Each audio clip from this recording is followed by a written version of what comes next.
Hello friends, welcome to CS theory Tamil. இந்த வீடியோவில் types of casting பற்றி தெரிஞ்சுக்க போகிறோம்.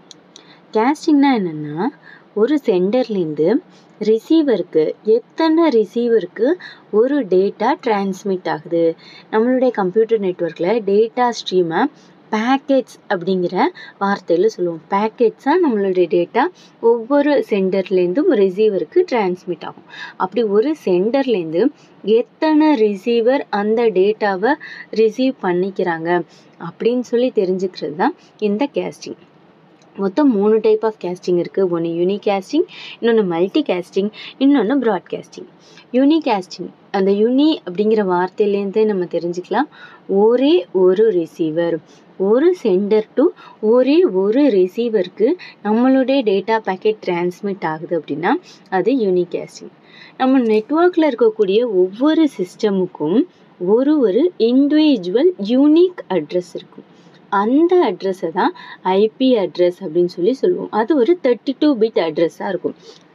ஃபார் எக்ஸாம்பிள், இது என்னுடைய நெட்வொர்க் ஏ அண்ட் இது நெட்வொர்க் பி.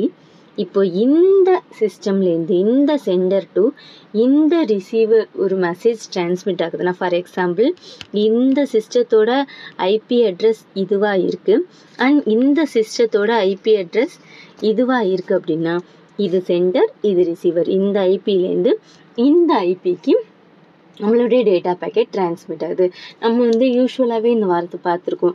இந்த ஏதாவது ஒன்று சர்ச் பண்ணுறாங்கன்னா அவங்க யாருன்னு கண்டுபிடிக்கிறாக்க அவங்களுடைய ஐபி அட்ரஸை ட்ராக் பண்ணி நம்ம யார் இந்த மால் ஃபங்க்ஷனில் பார்த்தாங்க அப்படின்னு சொல்லி நம்ம கண்டுபிடிக்கிறாங்க அப்படின்னு சொல்லி நம்ம நியூஸில் எல்லாம் பார்க்குறோம், மூவிஸ்ல எல்லாம் பார்க்குறோம். அது மாதிரி இண்டிவிஜுவலாக ஒரு சிஸ்டம்லேருந்து ஒரு சென்டர்லேருந்து இந்த ஐபி அட்ரஸுக்கு ஒரே ஒரு ஐபி அட்ரஸுக்கு மெசேஜ் டிரான்ஸ்மிட் ஆகுது அப்படின்னா அது யூனிகாஸ்டிங். ப்ராட்காஸ்டிங் அப்படின்னா நம்மளுடைய டிவி ஷோஸ்லாம் என்ன ஆகுது, நம்மளுக்கு ப்ராட்காஸ்ட் ஆகுது. அப்போ எல்லாருக்கும் ஒரு மெசேஜ் போகுது அப்படின்னா அது ப்ராட்காஸ்டிங்.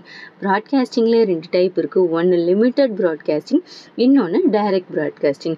இந்த ப்ராட்காஸ்டிங்கை 1 to all கம்யூனிகேஷன் சொல்லுவோம். ஒரே ஒரு சென்டர் ஆனால் ரிசீவர்ஸ் மோர் தென் ஒன்னா, நிறையா பேராக எல்லாருமா இருக்கிறதா இந்த ப்ராட்காஸ்டிங்.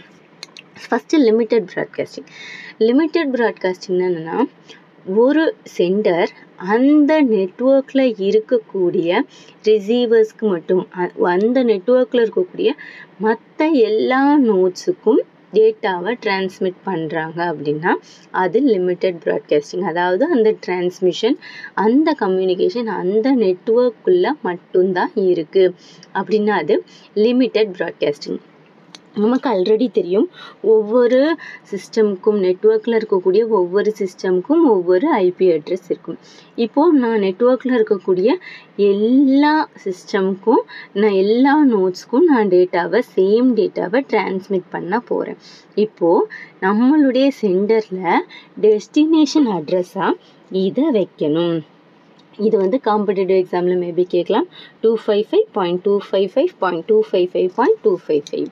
அதாவது ஐபி அட்ரஸோட 32 பிட்ஸையும் 1 அப்படின்னு நம்ம செட் பண்ணுறோம் அப்படின்னா அந்த டேட்டா ஸ்ட்ரீம் அந்த நெட்வொர்க்கில் இருக்கக்கூடிய எல்லா நோட்ஸுக்கும் போகும், எல்லா நோட்ஸ்லேயும் ப்ராட்காஸ்ட் ஆகும் அப்படின்னு சொல்லி அர்த்தம். ஸோ லிமிட்டட் ப்ராட்காஸ்டிங்கில் டெஸ்டினேஷன் அட்ரஸ் அப்படிங்கிறது என்னது, 255.255.255.255 அப்படின்னு சொல்லி இருக்கும். அடுத்தது இதுதான் லிமிட்டட் ப்ராட்காஸ்டிங்கோட இமேஜ். இந்த நோட்லேருந்து இந்த நெட்வொர்க்கில் இருக்கக்கூடிய எல்லா நோடுக்கும் அந்த டேட்டா ஸ்ட்ரீம் டிரான்ஸ்மிட் ஆகுது. அடுத்தது டைரக்ட் ப்ராட்காஸ்டிங். டைரக்ட் ப்ராட்காஸ்டிங்னா என்னென்னா, இந்த நெட்வொர்க்லேருந்து இந்த நெட்வொர்க்கில் இருக்கக்கூடிய, அதாவது நெட்வொர்க் ஏல இருக்கக்கூடிய ஒரு சென்டர்லேருந்து நெட்வொர்க் பியில் இருக்கக்கூடிய எல்லா நோட்ஸுக்கும் என்னுடைய டேட்டா ஸ்ட்ரீம் டிரான்ஸ்மிட் ஆகுது. அப்போ நெட்வொர்க் ஏல தான் சென்டர் இருப்பாங்க, நெட்வொர்க் பியில் இருக்கக்கூடிய எல்லா நோட்ஸும் என்னுடைய டேட்டா ஸ்ட்ரீமை ரிசீவ் பண்ணுது. அப்போது இங்கே என்ன டெஸ்டினேஷன் அட்ரஸ் இருக்குது அப்படின்னு இப்போ நம்ம தெரிஞ்சுக்க போகிறோம். ஃபார் எக்ஸாம்பிள், இந்த நெட்வொர்க்குடைய ஐபி அட்ரஸ் 92.000 அப்படின்னு சொல்லி வச்சுக்குவோம். இதுக்கு இந்த நெட்வொர்க்லேருந்து இந்த நெட்வொர்க்குக்கு டேட்டா டிரான்ஸ்மிட் ஆக போகுது, ப்ராட்காஸ்ட் ஆக போகுது. அப்போ இங்கே டெஸ்டினேஷன் அட்ரஸ் எப்படி இருக்கும் அப்படின்னா 92.255.255.255 அப்படின்னு சொல்லியிருக்கும். அப்போ நெட்வொர்க் ஏலேருந்து நெட்வொர்க் பியில் இருக்கக்கூடிய எல்லா நோடுக்கும் இந்த டேட்டா பேக்கெட் டிரான்ஸ்மிட் ஆகுது. இதுதான் டைரக்ட் ப்ராட்காஸ்டிங். அடுத்தது மல்டிகாஸ்டிங். இந்த மல்டிகாஸ்டிங்கும் ப்ராட்காஸ்டிங் மாதிரி 1 to all கம்யூனிகேஷன் தான். ஆனால் இங்கே என்னென்னா ப்ராட்காஸ்டிங்கில் எல்லா நோடுக்கும் டிரான்ஸ்மிட் பண்ணும்.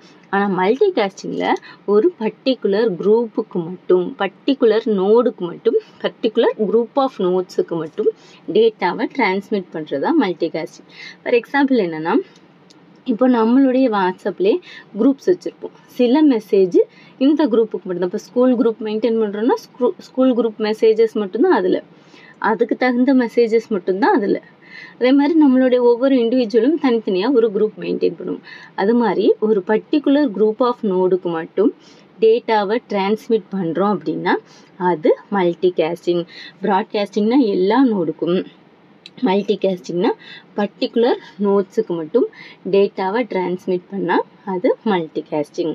ஸோ இவ்வளோதாங்க டைப்ஸ் ஆஃப் காஸ்டிங். தேங்க்யூ.